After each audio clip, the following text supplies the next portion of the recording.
गरो हाथी बहुत ही भारी दिल के साथ घर की तरफ वापस जा रहा था। गोलू बंदर एक डाल पर लटक कर उसे देख रहा था।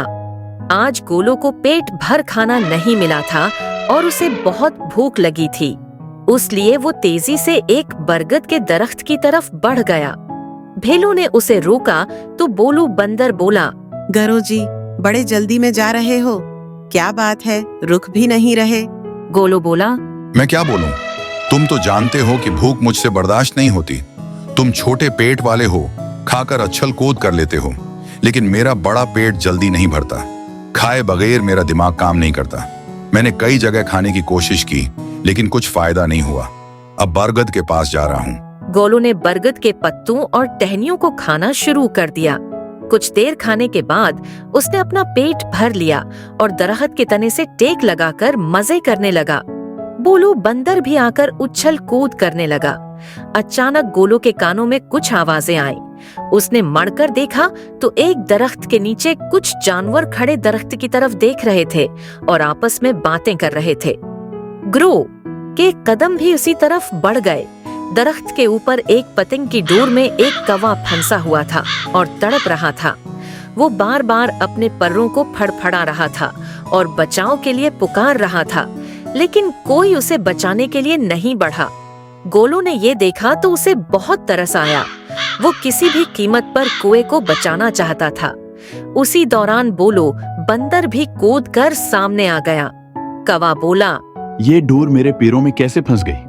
मैंने कई बार बचने की कोशिश की, लेकिन कोई कामयाबी न मिली।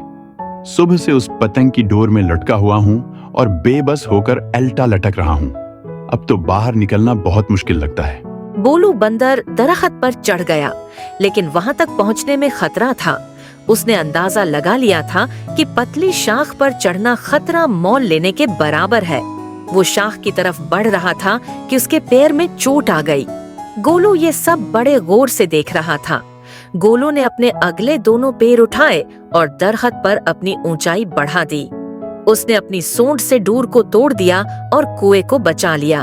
तमाम जानवर खुश हो गए। कौवा गोलू का शुक्रिया अदा करते हुए बोला।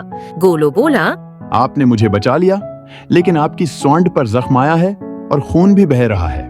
मुझे जख्म के दर्द की परवाह नहीं है। सबसे बड़ी खुशी तो ये है कि मैंने तुम्हें बचा लिया। कौवा अपने चोंच से गोलू के जख्म को सहलाने लगा। चंद लम्हों में गोलू का जख्म और दर्द दोनों खत्म हो गए। गोलू हैरत से बोला, ये तो कमाल हो गया।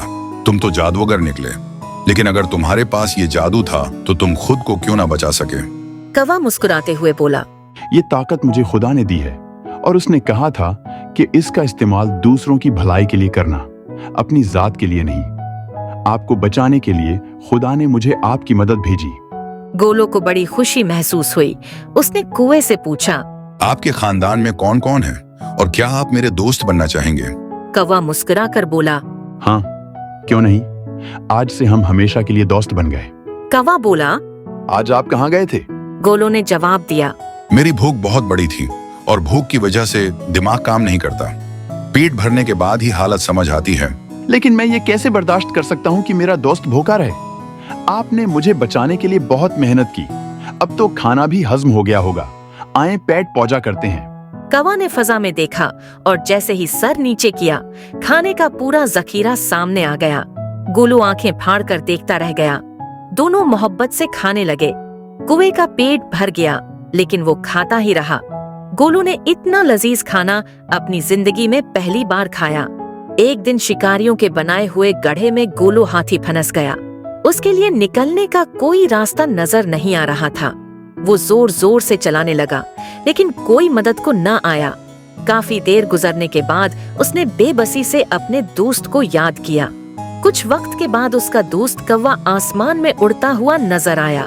गोलू उसे देखकर बहुत खुश हुआ और समझ गया कि उसका दोस्त उसे बचा लेगा। उसने अपनी सौंड उठाकर कुएं को पुकारा, लेकिन उसकी आवाज वहां तक न पहुंच पाई। कौवा आगे निकल गया।